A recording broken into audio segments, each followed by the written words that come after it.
सल्लल्लाहु अलैहि वसल्लम जब माण्हू खे दावत ॾींदा रहिया, जॾहिं 3 साल मुकमल थिया त पोइ हाणे हुकुम आयो पंहिंजा जेके वेझा अव्हांजा मिट माइट आहिनि उन्हनि खे ड्रिॼायो, उन्हनि खे आख़िरत जो ख़ौफ़ ॾियारियो। हाणे जॾहिं इहो हुकुम आयो त पाण करीम सल्लल्लाहु अलैहि वसल्लम जन विया ऐं उते पहाड़ ते चढ़िया।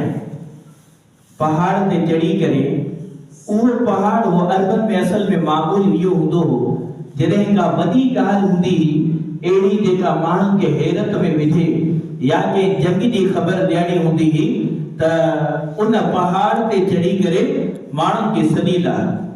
हाणे पाण करीम सल्लल्लाहु अलैहि वसल्लम जन उन पहाड़ ते चढ़ी विया। जॾहिं पहाड़ ते पहुता उते माण्हुनि खे सॾु कयो। हाणे पहाड़ उते पहाड़नि में मको